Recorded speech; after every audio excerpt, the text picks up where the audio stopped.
솔직히 말해서 술에 끄는 노인들은 무료급식소가 최고 아니에요? 사실이 그렇잖아요. 무료급식소 가서 밥 얻어먹고 복지관에서 프로그램 같은 걸로 시간 때우면 굳이 우리가 신경 쓸 필요가 있겠어요? 형 말이 맞네. 요즘 복지 혜택이 얼마나 좋은데 거기서 해결하면 되지. 하여튼 옛말 틀린 거 하나 없어. 늙으면 짐이야 짐. 새벽 5시 강노인은 낡은 알람시계 소리에 눈을 떴습니다.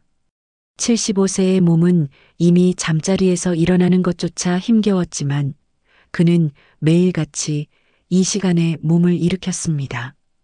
무릎과 허리가 쑤시고 아팠지만 참았습니다. 평생을 이렇게 살아왔으니까요.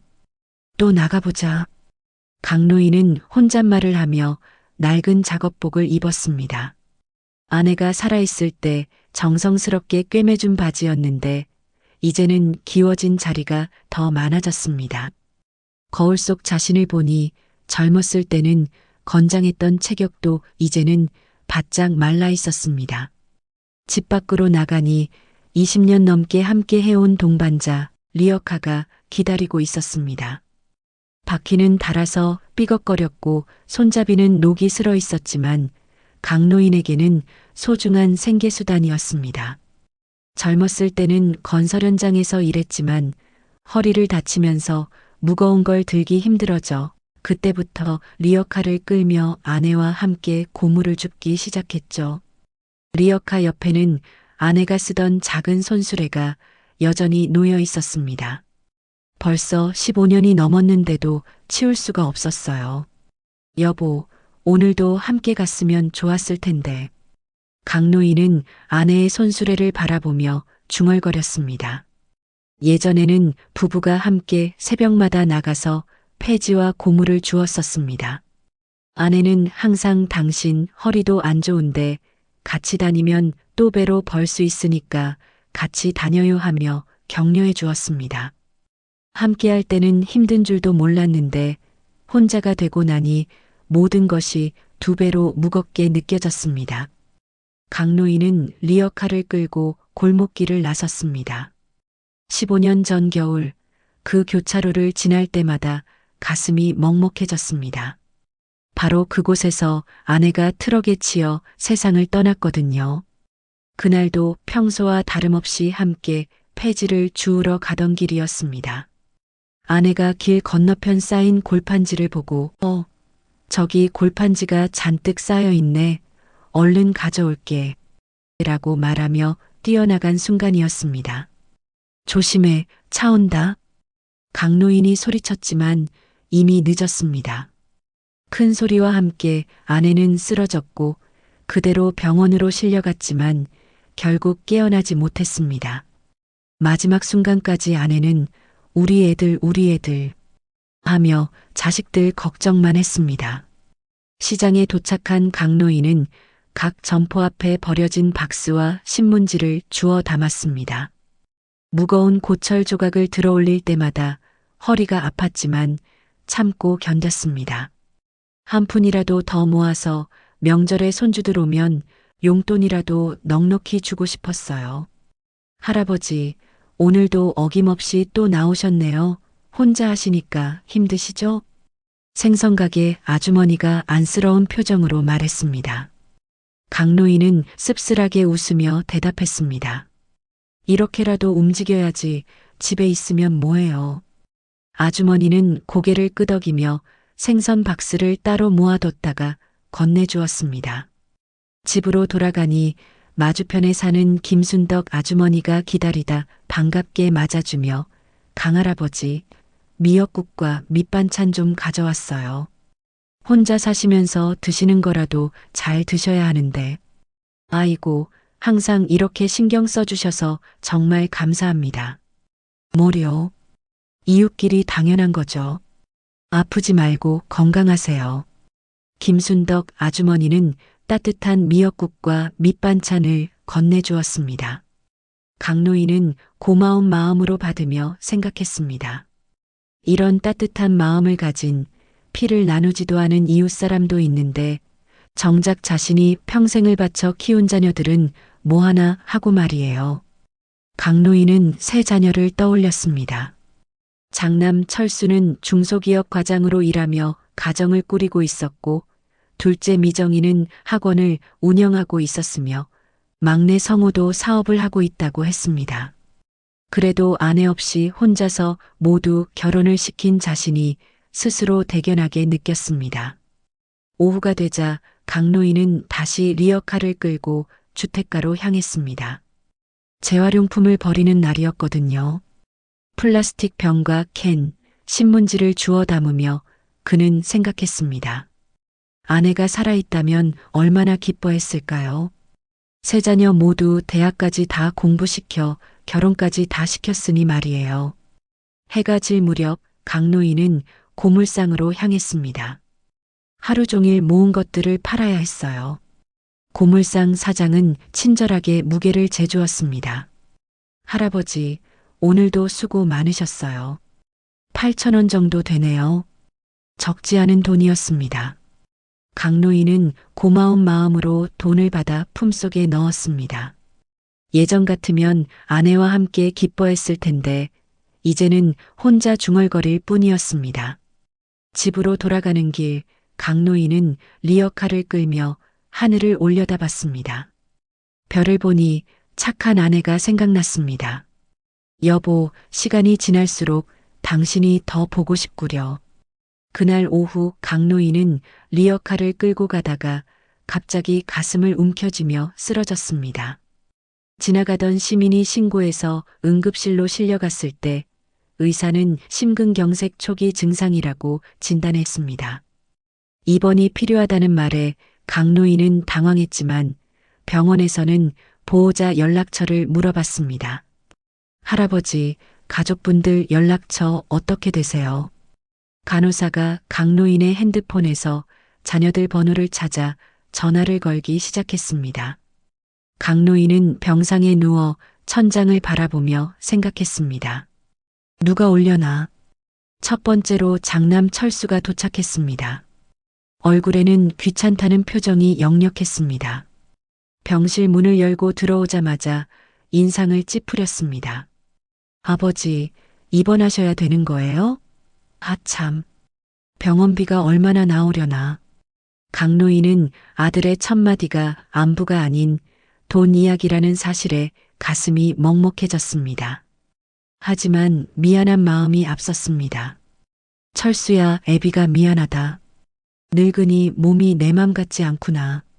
아버지, 저희도 각자 살기 바쁜데 이런 식으로 하시면 곤란해요. 병원비는 누가 내라고 그러세요? 진작에 관리 좀 하시지. 철수는 팔짱을 끼고 서서 말했습니다. 마치 아버지가 일부러 아픈 것처럼 말하는 투였어요. 그때 둘째 미정이 헐레벌떡 뛰어왔습니다. 어머, 아버지 괜찮으세요? 오빠 왔구나? 미정이 왔구나? 아버지 병원비 문제 상의 좀 하자. 철수가 동생을 보자마자 꺼낸 말이었습니다. 미정의 얼굴이 순간 굳어졌습니다. 오빠, 나 애들 키우느라 여유가 없어. 학원 운영하는 것도 만만치 않고 우리 딸 과외비며 학원비며 지출이 얼마나 많은데. 그럼 누가 내라는 거야? 오빠가 장남이니까 당연히 오빠가 책임져야지. 형제가 병상 앞에서 서로 책임을 떠넘기는 모습을 보며 강노인의 마음은 갈기갈기 찢어지는 것 같았습니다. 이때 막내 성우가 문을 열고 들어왔습니다.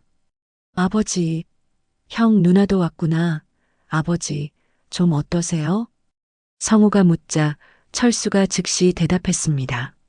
성우야, 잘 왔다. 아버지 병원비를 어떻게 할지 상의 좀 해야겠다.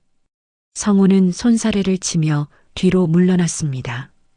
형, 나는 정말 안 돼. 알잖아. 사업 실패해서 빚더미에 앉아있는 상황이야. 집 대출도 밀려있고 카드값도 못 내고 있어. 정말 한 푼도 없다고. 그럼 누가 내라는 거야? 철수가 소리를 질렀습니다. 미정이 끼어들었습니다.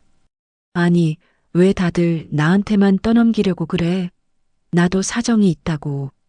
남편도 요즘 회사가 어려워서 월급이 깎였단 말이야. 미정아, 너는 학원 운영해서 돈 벌잖아. 그 돈으로 겨우 생활하는 거야. 여유가 어디 있어?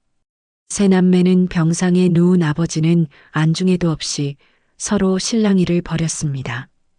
강노인은 가슴이 답답해서 말하려고 했지만 자녀들의 언성이 높아져서 끼어들 틈이 없었어요. 으휴, 꼭 돈을 쓰고 돌아가셔야 하나? 성우가 조그만 소리로 내뱉은 말에 병실이 순간 조용해졌습니다. 강노인의 눈에서 눈물이 흘러내렸습니다. 자신이 기른 막내 아들의 입에서 그런 말이 나올 줄은 꿈에도 몰랐습니다. 성우야, 너 어떻게 그런 말을? 미정이 당황해서 말했지만 성우는 어깨를 으쓱했습니다. 사실이지 뭐. 몸도 이미 망가질 대로 망가졌고 나이가 75세인데 병원비를 꼭 써야겠냐고. 철수가 고개를 끄덕였습니다. 그래, 성우 말도 일리가 있어. 치료받아봤자 잘 낫지도 않을 텐데. 강노인은 장남의 말을 듣고 충격을 받았습니다. 평생을 자식들을 위해 살아온 자신을 면전에 대놓고 이렇게 짐짝 취급을 하다니. 형이 알아서 해. 성우가 말하자 미정이가 마지막으로 한마디 던지고는 가방을 들었습니다. 나는 정말 안 돼. 오빠가 장남이니까 오빠가 처리해. 세 자녀는 각자 핑계를 대며 병실을 나갔습니다. 강노인은 홀로 병상에 남겨졌습니다. 간호사가 들어와서 물을 떠다 주었지만 그것은 그냥 최소한의 돌봄일 뿐이었습니다. 그때 병실 문이 열리며 김순덕 아주머니가 들어왔습니다. 강할아버지, 괜찮으세요? 소식 듣고 깜짝 놀랐어요. 아주머니는 손에 죽 보온통과 과일을 들고 왔습니다. 아이고, 아주머니. 이런 데까지 어떻게. 자식들은 안 왔어요? 어머, 이런. 김순덕 아주머니는 안타까운 표정을 지었습니다. 그리고 조심스럽게 봉투를 꺼냈습니다.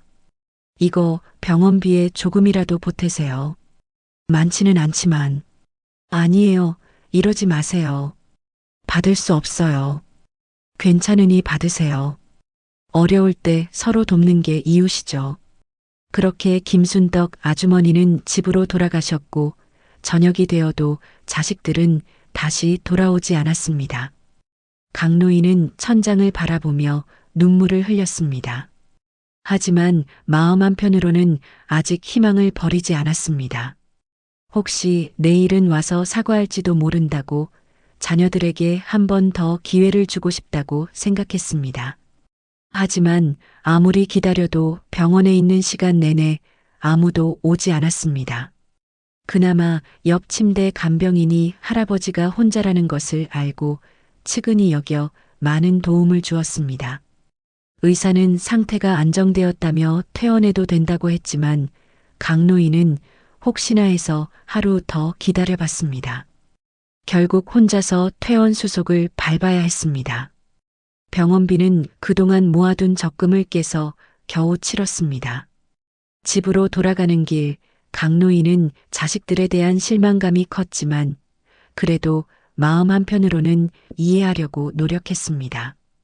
다들 바쁘니까 각자 사정이 있으니까 하면서 말이죠.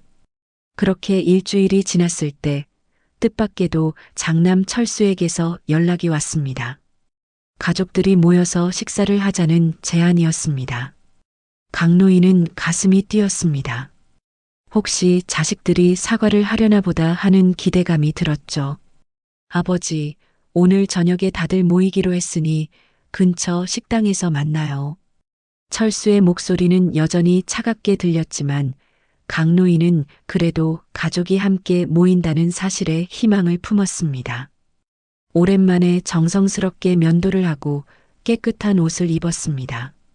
아내가 살아있을 때 입던 양복까지 꺼내어 입었습니다. 식당에 도착하니 세 자녀가 이미 앉아 있었습니다. 강노인이 들어서자 어색한 인사만 오갔습니다.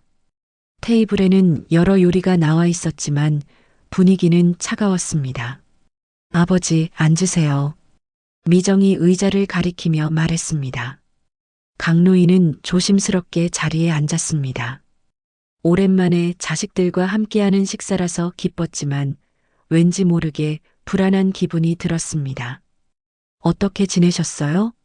막내 성우가 건성으로 물었습니다.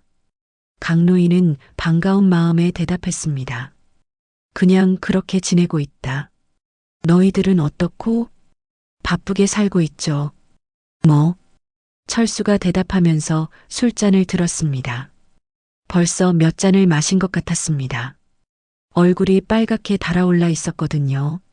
식사가 시작되었지만 대화는 거의 없었습니다. 강노인은 젓가락을 들고 반찬을 집으려고 했지만 자식들의 시선이 부담스러웠습니다. 뭔가 말하고 싶은 게 있는 것 같았어요. 아버지, 우리가 오늘 모인 이유가 있어요.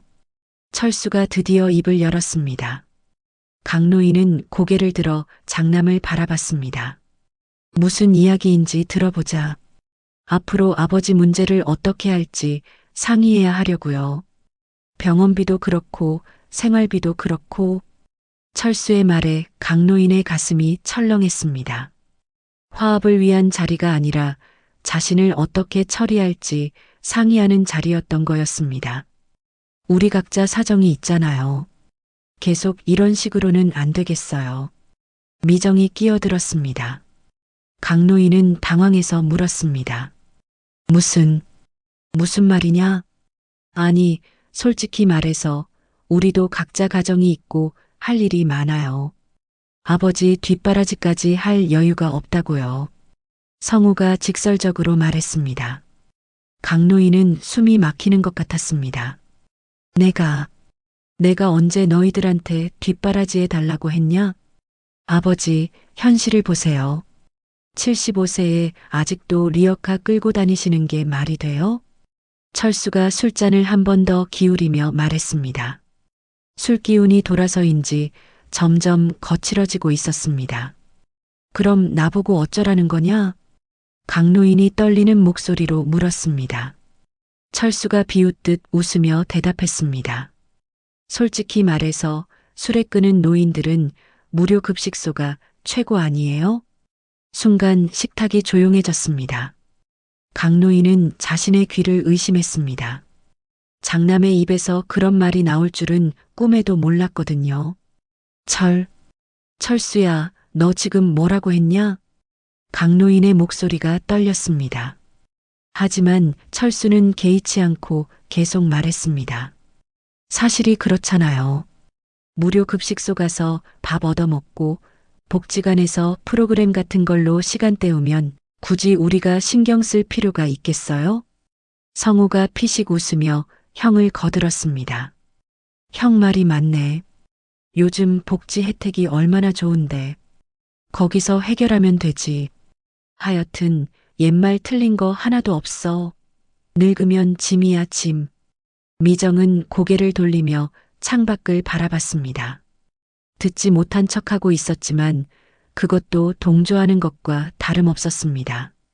강노인의 손이 격렬하게 떨리기 시작했습니다. 들고 있던 젓가락이 바닥에 떨어졌습니다. 쨍그랑하는 소리가 식당 안에 울려 퍼졌습니다. 아무도 쳐다보지 않았습니다. 강노인의 눈빛에는 말로 표현할 수 없는 상처와 분노가 스며 있었습니다.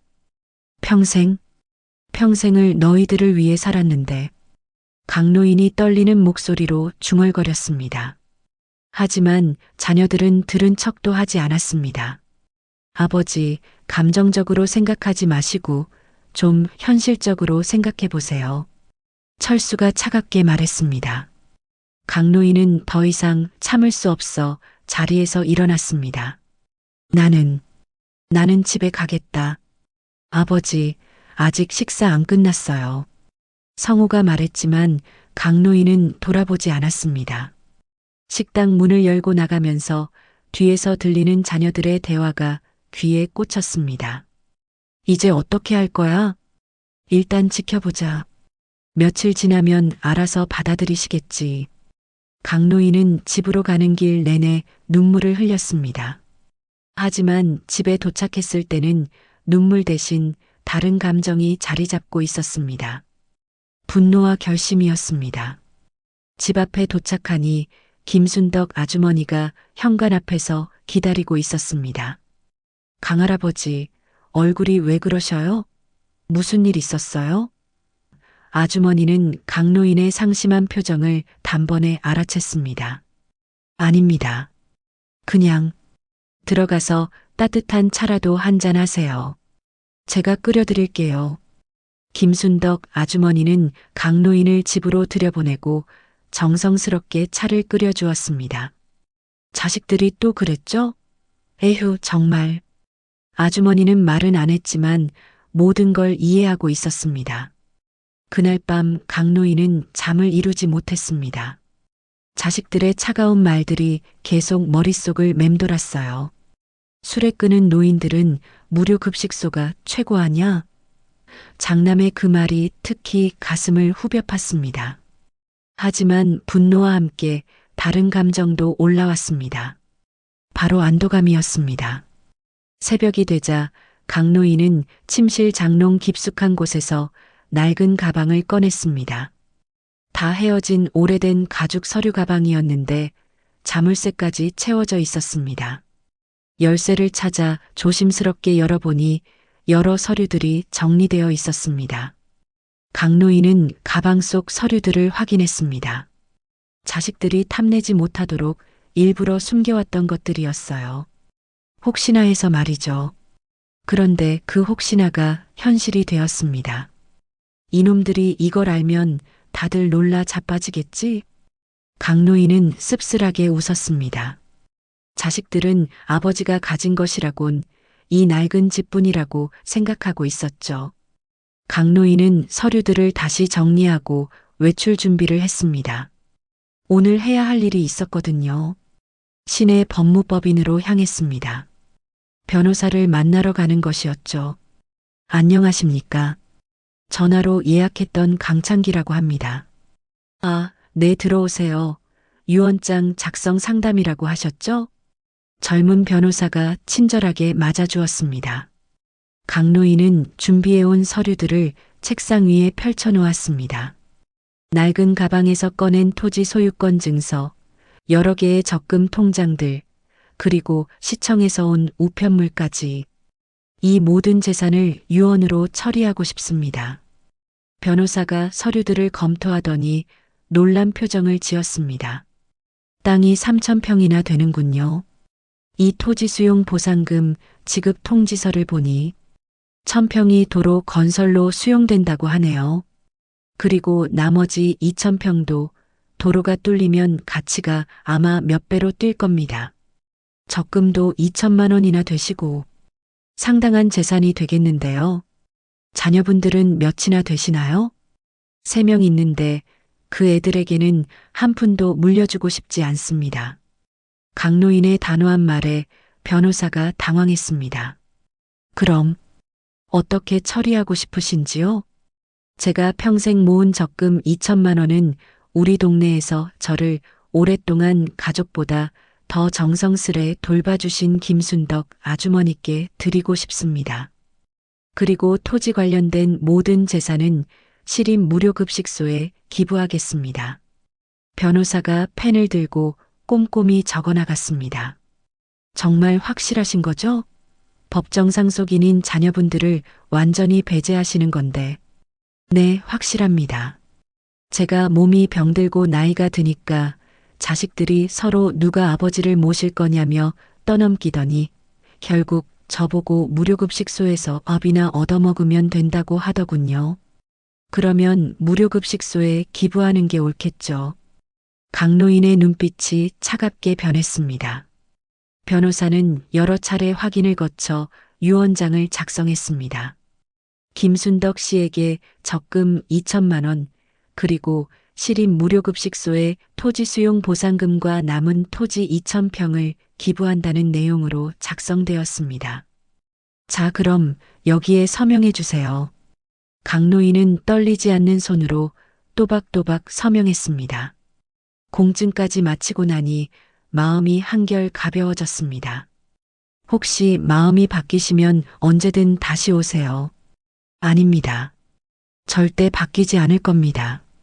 법무법인을 나선 강노인은 김순덕 아주머니 집으로 향했습니다.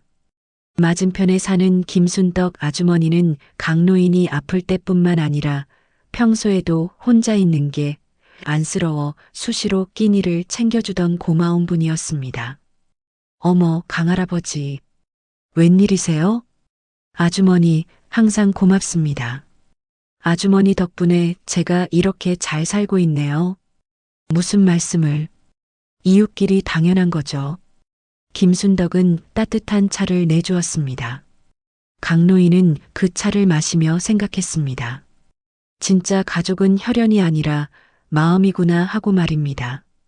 아주머니는 지금까지 강노인이 아플 때마다 미역국을 끓여주고 병원비 걱정할 때는 조금이라도 보태주려고 애를 썼습니다. 반찬이 떨어지면 언제나 가져다 주었고 외로울 때는 말상대가 되어 주었습니다. 아주머니 같은 분이 계셔서 제가 이렇게 버틸 수 있었던 것 같습니다. 고마워요. 에이, 무슨 말씀을. 혼자 사시는데 당연히 챙겨드려야죠.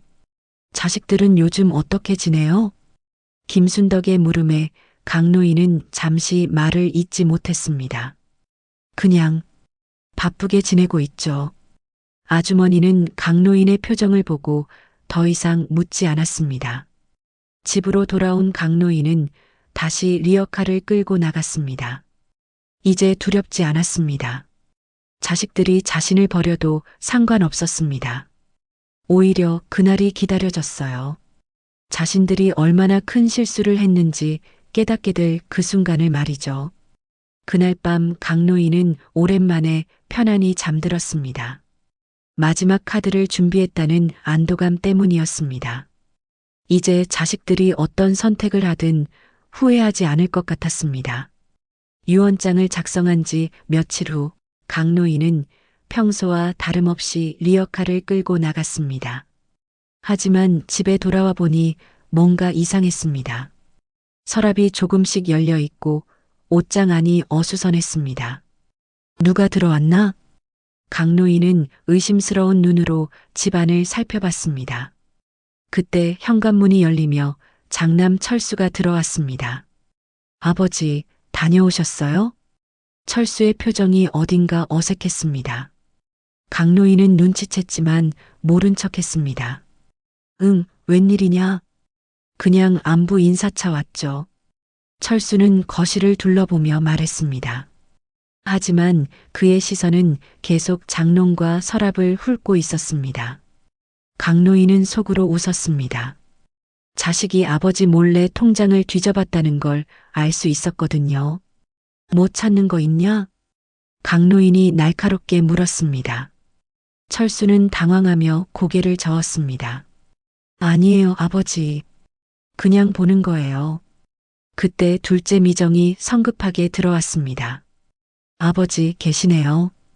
오빠는 어쩐 일이야? 미정은 철수를 보며 의심스러운 눈빛을 보냈습니다. 형제간의 신뢰는 이미 깨져 있었습니다. 미정아, 잘 왔다. 아버지와 중요한 얘기 좀 하려고. 철수가 말하자 미정이 즉시 반박했습니다. 무슨 얘기? 두 사람이 실랑이를 벌이는 사이 막내 성우까지 도착했습니다. 뭔 일이야? 왜 다들 모여 있어? 성우는 분위기를 파악하며 조심스럽게 물었습니다. 철수가 목소리를 낮춰 말했습니다. 이제 아버지 문제를 좀 해결해야 할 것 같아. 강노인은 소파에 앉아 자녀들을 바라봤습니다. 그들의 진짜 속마음이 드러나는 순간이었습니다. 무슨 문제 말이냐? 아버지, 솔직히 말씀드릴게요. 이 집 말이에요. 미정이 입을 열었습니다. 이 집을 팔아서 돈을 좀 만들어야겠어요. 아버지 혼자 이런 큰 집에서 살 필요가 있어요? 집을 팔아? 강노인이 반문하자 철수가 거들었습니다. 아버지, 현실적으로 생각해 보세요. 이 집 관리비도 만만치 않고 아버지 혼자 살기에는 너무 크잖아요. 그럼 나보고 어디 가서 살라는 거냐? 그게 요양원 같은 데 계시는 게 어떨까 해서요. 성우가 조심스럽게 말했습니다. 강노인의 눈빛이 차갑게 변했습니다. 요양원? 아버지, 요즘 요양원은 시설도 아주 좋고 또래분들도 많아 심심하지도 않아요. 미정이 변명하듯 말했지만 강노인은 속이 뻔히 보였습니다. 그리고 집을 팔면 그 돈은 어떻게 하겠다는 거냐? 당연히 아버지 요양원비로 쓰고 남는 건 우리가 관리해야죠. 철수가 대답했습니다. 강노인은 씁쓸하게 웃었습니다. 너희들이 관리한다고? 네, 이제 아버지는 연로하셔서 돈 관리하시기 힘드시잖아요. 그때 성우가 조금 더 직설적으로 말했습니다. 어차피 얼마 안 남으셨는데 뭐하러 돈 써요? 미리미리 정리하는 게 낫죠. 순간 거실이 조용해졌습니다. 미정이 성우를 힐끗 봤지만 말리지 않았습니다. 철수는 고개를 끄덕이며 동조했습니다. 성우 말이 맞아. 아버지도 75세인데 언제까지 살겠어요? 이젠 현실적으로 접근해야 돼요. 강노인은 자녀들의 말을 가만히 들었습니다. 평생을 자신을 위해 살았다고 믿었던 아이들의 진짜 모습을 보니 억장이 무너졌습니다. 그럼 요양원은 어디로 정했냐? 아직 알아보고 있어요. 그런데 너무 비싼 곳은 안 될 것 같아요. 미정이 말했습니다. 강노인이 물었습니다. 왜? 아버지, 우리도 각자 살기 바빠요. 언제까지고 요양원비를 한정없이 계속 대줄 여유가 없어요. 철수가 말하자 성우가 거들었습니다. 맞아요. 우리도 애들 키우고 대출 갚고 솔직히 아버지까지 계속 모실 여력이 안 돼요. 미정도 고개를 끄덕였습니다. 그러니까 정부 지원 받을 수 있는 곳으로 알아봐야겠어요. 철수가 노골적으로 말했습니다. 철수의 마지막 말에 강노인은 더 이상 참을 수가 없었습니다. 하지만 겉으로는 담담한 표정을 유지했습니다. 알았다. 너희들이 원하는 대로 하자. 자녀들은 아버지가 쉽게 동의하자 의외라는 표정을 지었습니다. 정말요, 아버지? 응, 어차피 너희들 마음이야 뭐. 강노인의 체념적인 대답에 자녀들은 안도의 표정을 지었습니다. 철수가 말했습니다. 그럼 내일부터 요양원 알아보고 집 매매도 준비할게요. 참, 그리고 통장 같은 거 있으면 미리 주세요. 미리 정리해 놓는 게 좋대요. 미정이 덧붙였습니다. 강노인은 고개를 저었습니다. 그런 건 없다. 하루하루 벌어서 사는데 저축할 돈이 뭐가 있겠냐? 자녀들은 실망스러운 표정을 감추지 못했습니다. 철수가 의심스럽게 물었습니다. 정말 아무것도 없어요? 적금이나 보험 같은 거? 없다고 했잖냐? 강노인의 단호한 대답에 자녀들은 더 이상 묻지 못했습니다. 하지만 그들의 눈빛에는 아직도 의심이 남아 있었습니다. 자녀들이 떠나고 나서 강노인은 혼자 앉아 있었습니다. 그들의 말 한마디 한마디가 가슴에 박혔습니다. 그날 밤 강노인은 자녀들의 모든 말과 행동을 머릿속에 새겼습니다. 그들이 얼마나 탐욕스러운지, 얼마나 냉정한지 똑똑히 기억해 두었습니다. 좋아, 끝까지 가보자. 너희들이 얼마나 후회하게 될지 두고 보자꾸나. 강노인의 눈빛에는 분노보다는 차가운 결의가 서려 있었습니다. 이제 마지막 순간만 기다리면 되었습니다. 결국 강할아버지는 자식들에 떠밀려 요양원에 들어가게 되었습니다. 요양원에 들어간 지 한 달이 지났을 때 강노인의 몸 상태가 급격히 나빠졌습니다. 평소에도 약했던 심장이 더욱 악화되었고 호흡도 가빠졌습니다. 요양원 직원들은 걱정스러운 표정으로 강노인을 지켜봤습니다. 어르신, 괜찮으세요? 숨이 너무 가쁘신데. 간병사가 물었지만 강노인은 고개만 저었습니다. 이미 자신의 몸 상태를 누구보다 잘 알고 있었으니까요. 얼마 남지 않았다는 것도 말이죠. 그날 오후 요양원에서 자녀들에게 전화가 갔습니다. 아버님 상태가 많이 안 좋으십니다. 저희 시설에서는 더 이상 돌보기 어려울 것 같으니 병원으로 이송하시는 게 좋겠습니다. 철수가 전화를 받고 한숨을 쉬었습니다. 또 병원이야? 그놈의 병원비 지긋지긋하다. 하지만 어쩔 수 없이 자녀들은 아버지를 병원으로 옮겼습니다. 강노인은 산소호흡기를 착용하고 병상에 누워 있었습니다. 의사는 가족들을 불러 심각한 표정으로 말했습니다. 환자분 상태가 매우 위험합니다. 심장 기능이 현저히 떨어져 있고 언제 어떻게 될지 모르는 상황입니다. 자녀들은 의사의 말을 듣고 서로 눈빛을 주고받았습니다. 슬픔보다는 다른 감정이 앞섰습니다. 병실에서 나온 세 남매는 복도 한쪽에 모여 앉았습니다. 철수가 먼저 입을 열었습니다. 만약에 아버지가 돌아가시면 장례는 어떻게 할 거야? 간소하게 해야지. 굳이 크게 할 필요 없잖아. 미정이 즉시 대답했습니다. 성우가 끼어들었습니다. 그보다 상속 문제가 더 중요하지 않아? 집은 어떻게 할 건데? 당연히 장남인 내가 가져가야지. 철수가 말하자 미정이 즉시 반발했습니다. 뭐, 오빠 혼자? 그럼 우리는 뭐야? 너희는 나중에 내가 조금씩 챙겨줄게. 말도 안 돼. 집 팔아서 똑같이 셋으로 나눠야지. 미정이 발끈했습니다. 맞아 형. 집값이 얼만데 혼자 다 가져가려 그래? 우리도 권리가 있어. 성우도 거들었습니다. 야, 내가 장남인데 뭔 소리야. 요즘이 어느 시댄데 장남 타령이야? 법적으로는 똑같이 나누는 거야. 세 남매는 목숨이 왔다 갔다 하는 아버지 앞에서 유산 분할로 벌써 싸우기 시작했습니다. 일단 집 말고 다른 재산도 있나 확인부터 해보자. 철수가 말했습니다. 참, 아버지 통장 같은 거 정말 없나?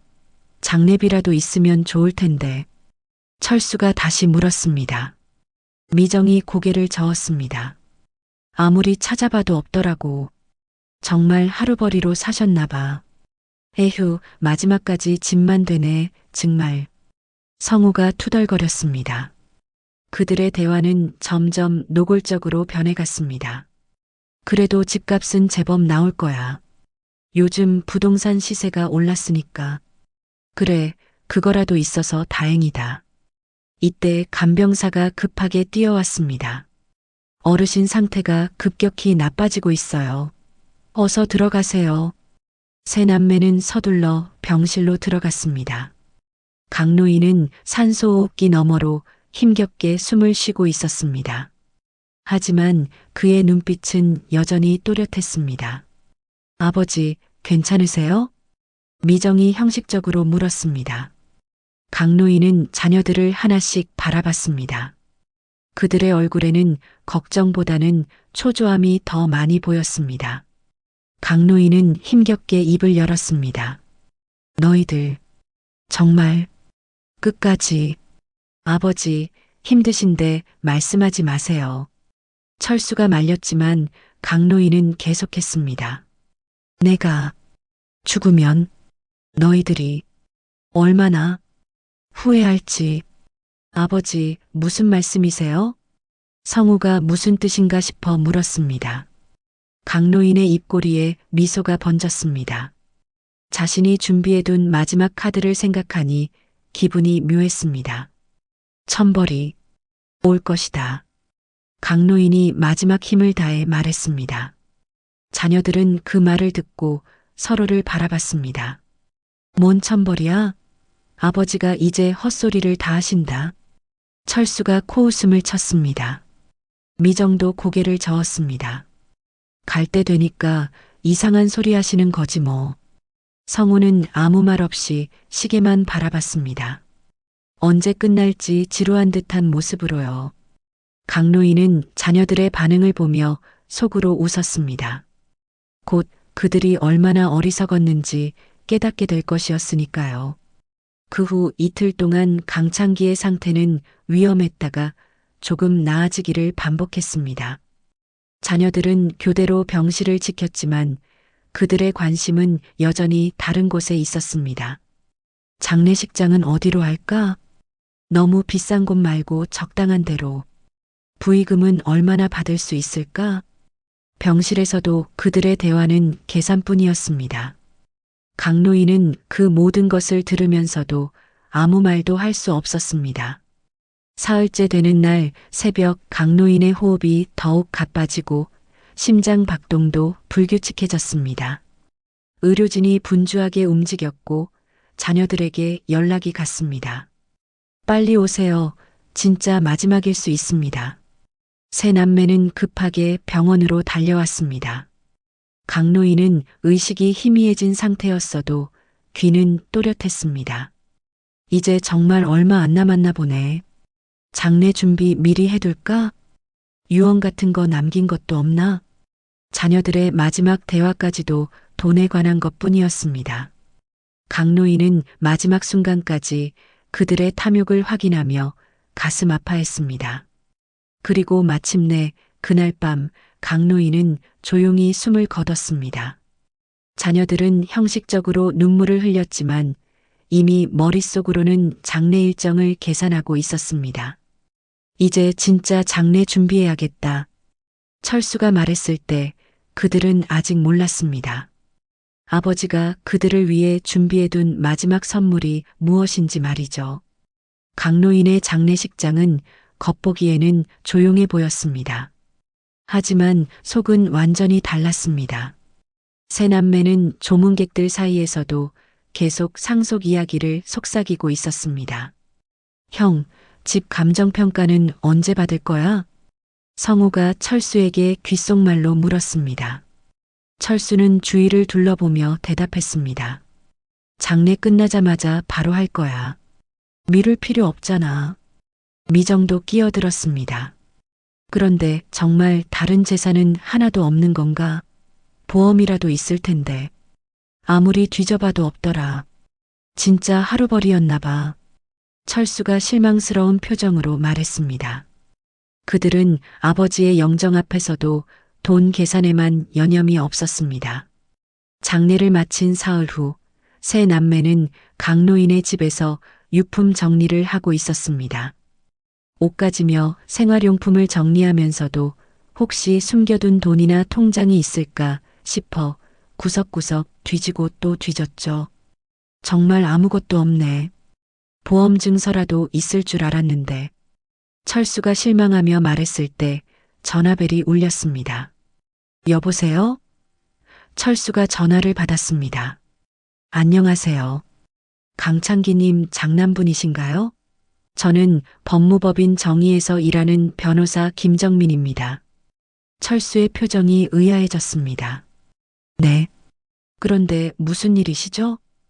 아버님께서 저희 사무실에서 유언장을 작성하셨습니다.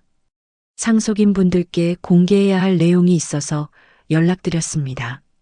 언제 시간 되실 때 형제분들과 함께 사무실로 오시죠. 철수는 놀란 표정으로 미정과 성우를 바라봤습니다.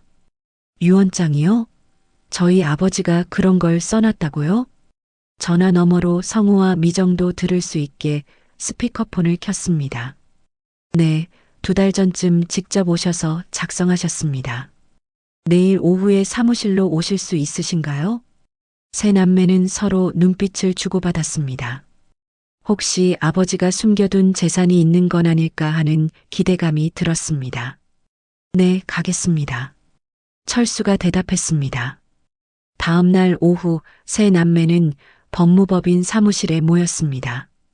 변호사 김정민은 그들을 회의실로 안내하며 서류 가방에서 봉투를 꺼냈습니다. 지금 공개해도 괜찮으시겠어요? 네, 읽어주세요.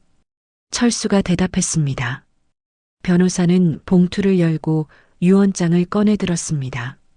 그리고 또렷한 목소리로 읽기 시작했습니다. 유언자 강창기는 정신이 온전한 상태에서 이 유언을 작성합니다. 세 남매는 숨을 죽이고 들었습니다. 먼저 내 자식들에게 하고 싶은 말이 있습니다. 나는 평생 너희들을 위해 살았다. 네 엄마를 먼저 보낸 후에도 혼자서 너희들을 결혼까지 다 시켰다. 하지만 너희들은 나를 기생충 취급했다. 새 남매의 얼굴이 점점 굳어지기 시작했습니다. 특히 장남 철수는 나더러 술에 끄는 노인들은 무료급식소가 최고라고 했고, 둘째 미정이는 나도 애들 키우느라 바쁘다며 외면했지. 막내 성우는 어차피 곧 돌아가실 텐데 뭐하러 돈 쓰냐고 내 가슴에 대못을 박았지. 변호사의 목소리가 크게 울려 퍼졌습니다. 새 남매는 자신들의 말이 그대로 적혀 있다는 사실에 경악했습니다. 따라서 나는 이런 자식들에게 한 푼도 남기지 않기로 결정했습니다. 뭐라고요? 철수가 벌떡 일어나며 소리쳤습니다. 변호사는 계속 읽어나갔습니다. 내가 평생 모은 적금 2천만 원은 나를 진짜 가족처럼 돌봐준 김순덕 씨에게 물려줍니다. 김순덕이 누구야? 미정이 당황해서 물었습니다. 철수가 대답했습니다. 동네 아주머니신데 왜 그 아주머니한테? 변호사가 다음 내용을 읽었습니다. 조상 대대로 물려받은 토지 3,000평 중 도로 수용으로 받게 될 보상금과 나머지 2,000평 토지는 모두 시립 무료급식소에 기부합니다. 순간 정적이 흘렀습니다. 새 남매는 귀를 의심했습니다. 뭐라고 하셨다고요? 땅이 3,000평? 성우가 떨리는 목소리로 물었습니다. 변호사가 다시 한번 또렷하게 말했습니다. 3,000평의 토지가 있으셨고 그중 1,000평이 도로 수용 대상이라 상당한 보상금이 나올 예정입니다. 나머지 2,000평도 도로 개설로 인해 가치가 몇 배로 뛸 것으로 예상되고요. 철수가 자리에서 벌떡 일어났습니다. 이건 말이 안 돼. 아버지가 그런 땅을 갖고 계셨다고요? 우리는 왜 몰랐지? 고인께서 자녀분들에게 알리지 않으셨나 봅니다. 변호사가 담담히 대답했습니다. 미정이 울음을 터뜨렸습니다. 아니에요. 이건 인정할 수 없어요. 우리가 친자식인데 왜 남한테 다 주신다는 거예요? 유언장 내용이 더 남았으니 마저 읽어드릴게요. 변호사가 계속했습니다. 나는 술에 끄는 노인은 무료급식소가 최고라는 자식들의 말을 명심했습니다. 그래서 홀로 사는 노인들을 위해 무료급식소에서 내 재산을 잘 써주길 바랍니다. 이것이 나의 마지막 뜻입니다. 성우가 소리쳤습니다. 이건 무효예요. 법적으로 문제 있는 거 아니에요? 아닙니다. 정식으로 공증받은 문서이고 유언자의 정신 상태도 문제없이 확인되었습니다. 법적으로 완전히 유효합니다. 변호사의 말에 새 남매는 절망했습니다. 평생 무시했던 아버지가 이런 거대한 재산을 갖고 있었다니, 그리고 그 모든 것을 자신들이 아닌 다른 곳에 기부한다니 믿을 수가 없었습니다. 아버지. 미정이 무릎을 꿇고 통곡했습니다. 우리가 잘못했어요. 다시 한 번만 기회를 주세요. 하지만 이미 늦었습니다. 철수는 멍하니 서 있었고 성우는 바닥에 주저앉았습니다. 이게 뭐야? 이게 말이 돼?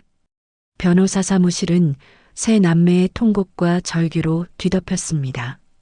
강로인의 마지막 복수가 완성되는 순간이었죠. 변호사가 떠나고 나서 법무법인 회의실에는 새 남매만 남았습니다. 믿을 수 없는 현실 때문에 한동안 아무도 말을 하지 못했습니다. 침묵을 깬 것은 철수였습니다. 이게 다 너 때문이잖아. 철수가 갑자기 소리를 지르며 성우를 노려봤습니다.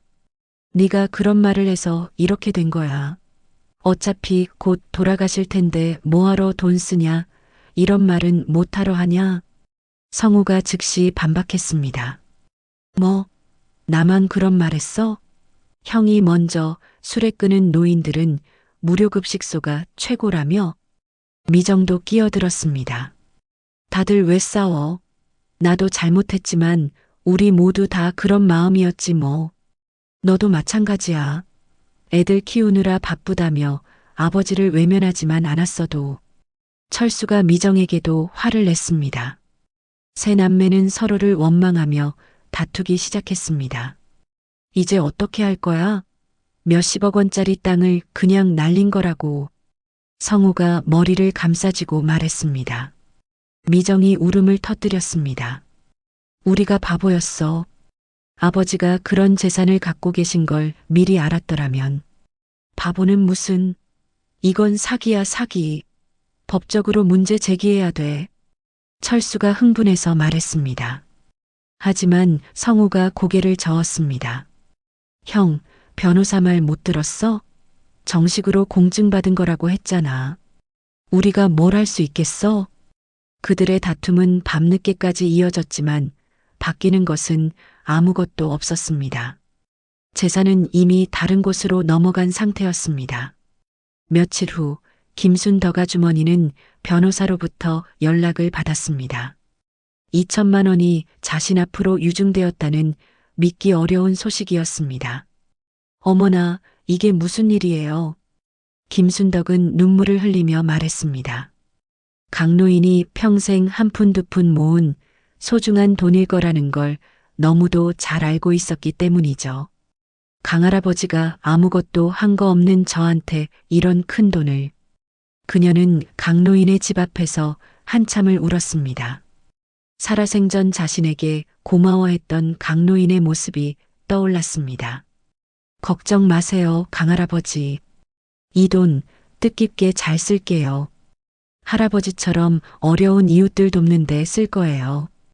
김순덕은 강노인의 영정에 대고 약속했습니다. 한편 시립 무료급식소에는 거액의 후원금이 들어왔다는 소식이 전해졌습니다.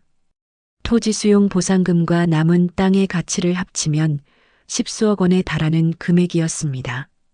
이런 큰 후원을 해주시다니 정말 고맙습니다. 급식소 관계자는 감격해했습니다. 고인께서 평생 어려운 분들을 위해 일하셨다고 들었어요. 그 뜻을 받들어서 더 많은 어르신들께 따뜻한 식사를 제공하겠습니다. 소식은 금세 동네 전체로 퍼졌습니다. 사람들은 강노인의 숨겨진 이야기에 놀라워했습니다. 강노인이 그런 재산을 갖고 계셨다니. 그런데 자식들한테는 한 푼도 안 주셨다면서? 당연하지. 그 자식들이 아버지를 어떻게 대했는데? 마을 사람들은 혀를 찼습니다. 강노인의 자식들이 아버지를 어떻게 대했는지 다들 알고 있었거든요. 강노인은 끝까지 자식들에게 교훈을 주신 거야. 부모를 저렇게 대하면 안 되는 건데. 동네 어르신들은 고개를 흔들며 말했습니다. 세 남매는 이런 소문들 때문에 아버지가 사셨던 동네는 더 이상 얼씬도 할 수 없었습니다. 사람들의 시선이 곱지 않았으니까요. 쟤들 아버지 재산 한 푼도 못 받았다면서? 자업자득이지 뭐. 한동안 여기저기서 수군대는 소리가 들렸어요. 유언장 공개가 끝난 후 세 남매는 각자의 길로 갔습니다. 서로 원망하며 등을 돌린 것입니다. 몇 달 후 강노인이 살던 집 앞을 지나던 사람들은 그곳에 놓인 작은 재단을 보았습니다. 김순덕 아주머니가 만든 것이었습니다. 강할아버지, 편안히 잘 계세요. 지나가던 동네 사람들이 고개를 숙여 인사했습니다. 강노인의 사진 앞에서 사람들은 눈물을 흘렸습니다. 평생 자식들 위해 살다가 푸대접만 받고 가셨어.